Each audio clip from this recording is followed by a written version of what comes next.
Hello， 大家好，我是怡媛。今天下午官方发布了第15期策划面对面。这一次公告所讲的内容就是之前有提到的匹配问题。这次的邮件是后续的优化，将会在1月8号举行第一次的先锋体验版。这一次的邮件会比较长，我相信有一些玩家可能不会去看这么长的邮件所以今天就大概跟大家解释一下这一次的邮件讲了什么东西，还有分享我个人的看法之后会有什么影响之类的。第一点，介绍失落之地分线规则。当报名阶段开始时，如果王国执政厅到达25等级的玩家是有超过899个的话，系统将会为该王国进行分线。这个东西在之前的邮件也是有提到，分成不同的失落之地，但是这里上限最多是3个路线，也就是说报名3场 KVK。 那各位要理解899个除了是我们正常的玩家之外，还有包括小号。顾名思义，就是说某一些大先锋王国他们不能再用小号一直不断的填兵了，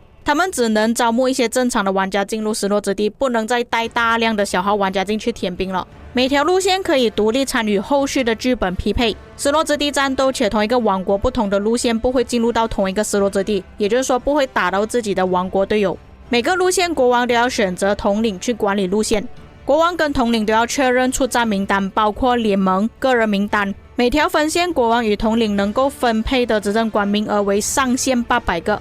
报名阶段结束，系统将会根据战力将剩余的名额分配给执政官，并且为那些没有分配到路线的联盟分配路线。系统会对名额做弹性处理，但是每个失落之地的名额也是不会超过899个。进入失落之地之后，所有玩家可以通过路线总览查看自己王国的其他路线战况，并且能够共享部分阵营奖励。同一类奖励只能领取一次，比方说你没有拿到王国要塞，可能另外一个地图是有拿到王国要塞，就可以共用这个奖励。不过我这个只是打个比喻而已我也不确定它哪一些可以分享，哪一些不能分享。第二点，执政官行为限制说明。虽然出现了这个模式，还是有限制的。在失落之地分线模式下，所有玩家只能加入自己所属的线路联盟。如果你的名字是已经写在那里的，你只能建自己的联盟建筑，或者参加相关的活动，不能跑去其他的联盟。没有获得名额的玩家可以进入邮件所通知路线的失落之地，但是没有办法离开初始行省，也就是关卡室那边没有办法离开，只能在里面而已。也不能参与集结，不能攻击据点、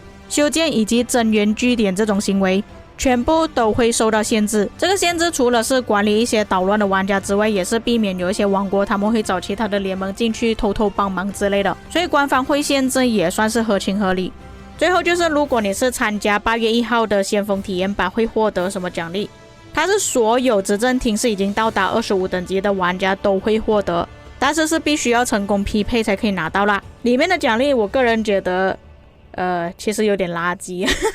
1圈宝石，3个君王钥匙，然后3个8小时83 24小时1个知识之书，还有其他的资源自选项，这些全部都是垃圾来的。也就是说它这个先锋体验版其实也没有到很好奖励啦，一般般而已。再来就是针对策划面对面第17期所提到的征服赛季装备觉醒很难的问题，他们预计做出以下改动。征服赛季伟业之路调整，在伟业之路系统中调整并增加了部分结算奖励及征战成就。调整之后，伟业之路中包含的征服币总数将会增加3个。获得上述奖励需要达成条件包括特定的荣誉值、击杀数水晶消耗数量、占领特定的数量圣地等等。这里增加的要求也算是我之前预料到的事情啦，毕竟也不可能平白无故就送你这么多的征服币嘛。第二点，征服赛季战备商店图纸限购数量调整，原本一次 KVK 只能买1张图纸，现在调整为每一个 KVK 都可以买2张。最后他们还计划在征服商店里面增加传说品质的工程饰品图纸，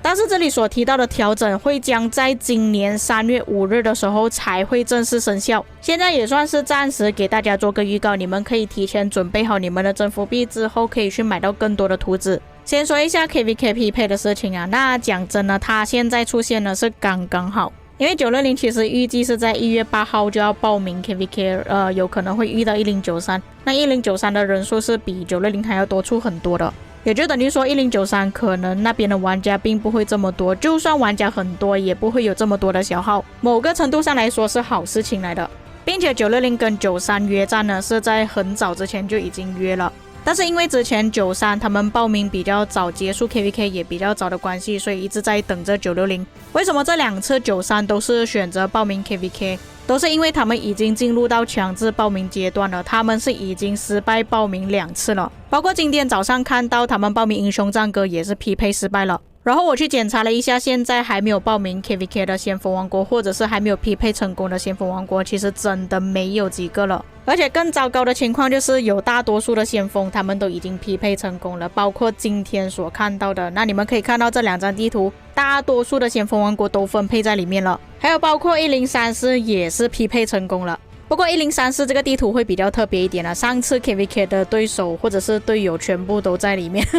这个可能之后再做一个影片再讲。今天我们的重点还是在先锋王国已经匹配成功了，要像1093这样大体积的先锋王国现在是真的完全没有了，现在只剩下1960，但是960的人数真的没有像1093这么夸张啦。我相信有些玩家可能会怀疑说1093跟960会不会合作，然后欺负一些比较小的王国。这个事情我可以跟大家挂保证是肯定不会合作的，我们在很早之前，也就是上一次 KVK 结束之后不久就已经确定了跟1093约战，然后今天豹哥也是再次发出声明说所有960的玩家都要准备好对战1093了。所以目前960是想要招募大量的天兵小队，如果你们没有账号的话，960可以提供账号，当然如果你有天兵号可以直接移民过来960的话，当然会更好，就看在座的各位想不想参与这一场史诗级的战斗了。那有兴趣的观众你们可以直接扫这个二维码加入聊天群。1093跟960的 KVK 我可以跟大家挂保证，绝对不会像1034那样子，也不会像这一次365的 KVK 这样子打半天就结束了。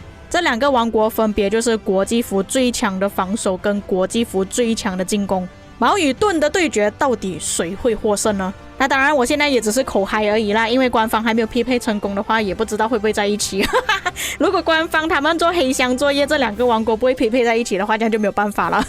我个人认为有很大可能官方会分配成像上次2489打奥尔良紫薇的地图那样，全部都是一些比较小的王国，只有2个大先锋而已。下一次会跳出的地图能够报名就是奥尔良紫薇跟兵无常氏，我觉得比较大可能是报名兵无常氏，因为奥尔良紫薇其实讲真的会比较看人数，就算是一个玩家没有办法出到7队，每个玩家只能出5队，一个队伍带3个驻地技能都可以打到对面很伤了。如果要比较合理的话，报名兵无常氏会比较合理，2个先锋王国都有可能匹配成功，而且报名兵无常氏的话，2个大先锋是肯定在左手边的，并且选择这个地图才可以真正让960跟1093单挑到底哪一方才是真正的强者。而且这个地图也没有什么多大影响，最多就是多一个视频而已，有不同的搭配选择，也不会受到旁边阵营的干扰，就有点类似像上次960约战2489那样。以上就是本期内容，感觉这一次都没有什么提到公告的事情啊，都是在讲93跟960的 KVK